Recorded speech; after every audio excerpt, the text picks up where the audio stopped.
तर उद्योजकांच्या खूप मोठ्या अपेक्षा आहेत, रोजगार निर्मिती त्याच्यातून होईल. आज चायना ज्या प्रकारच्या अवस्थेत आहे त्यातून एक ऑप्शन भारत म्हणून समोर येतोय इन्व्हेस्टर्ससाठी.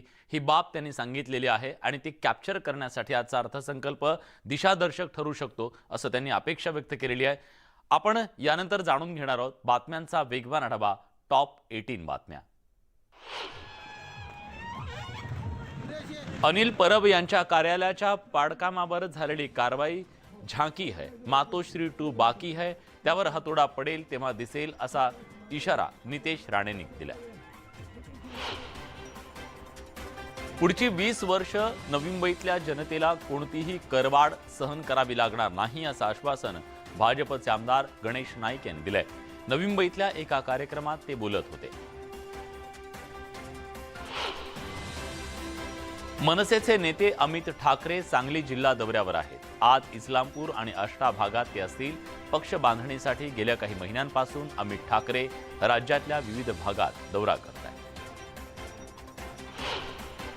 उपमुख्यमंत्री देवेंद्र फडणवीस, भाजपचे राज्यातले मंत्री आणि प्रदेशाध्यक्ष चंद्रशेखर बावनकुळे यांची राष्ट्रीय स्वयंसेवक संघाकडून मुंबईत शिकवणी घेतली जाणार आहे. संघ आणि भाजपचे मंत्री यांच्यातल्या समन्वयासाठी मुंबईत ही बैठक होणार आहे.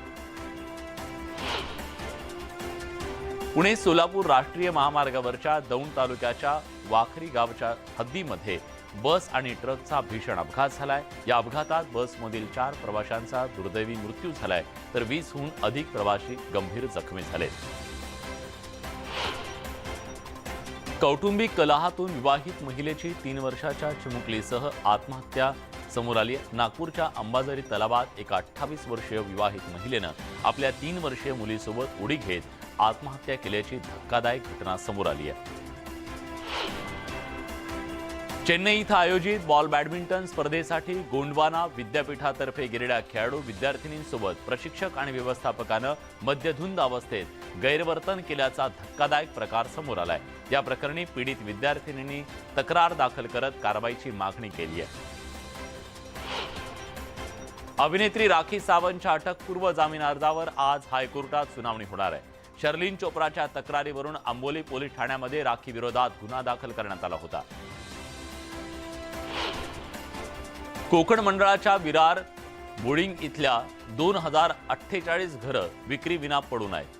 आता 2023च्या सोडतीत प्राधान्यानं या घरांची विक्री व्हावी यासाठी मंडळानं धडपड सुरू केली आहे. त्याचाच एक भाग म्हणून पहिल्यांदा येणाऱ्याला प्राधान्य अशी घरांची विक्री करण्याचा निर्णय घेण्यात आला.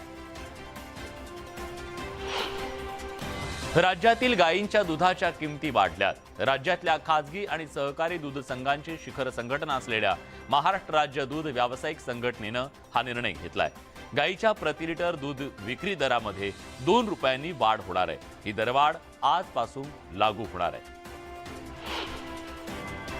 मुंबई आणि उपनगरात सीएनजीच्या दरात 2.5 रुपयांनी कपात करण्यात आली आहे. त्यामुळे आता सीएनजीचे दर 87 रुपये प्रति किलो असतील.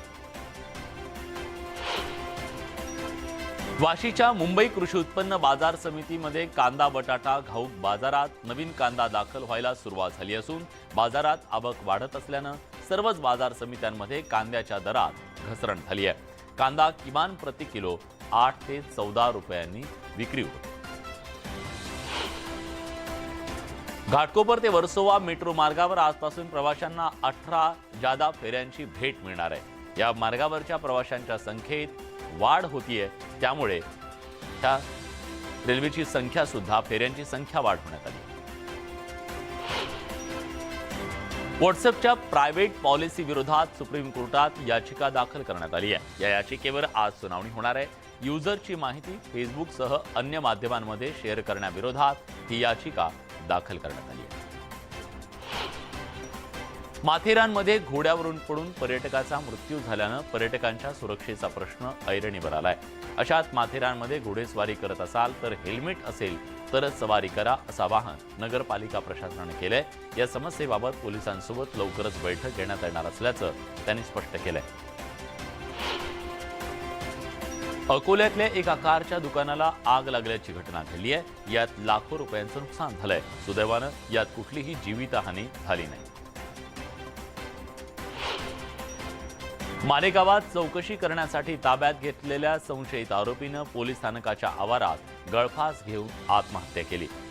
गणेश जगताप असं आत्महत्या करणाऱ्याचं नाव आहे. त्याच्या पत्नीनं 2 दिवसांपूर्वी आत्महत्या केल्याच्या कारणावरून पोलिसांनी त्याची चौकशी करण्यासाठी त्याला बोलावलं होतं.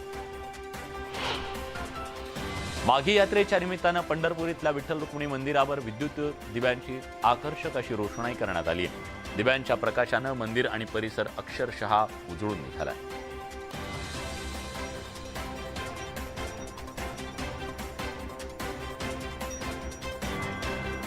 जम्मू काश्मीरच्या अनेक भागात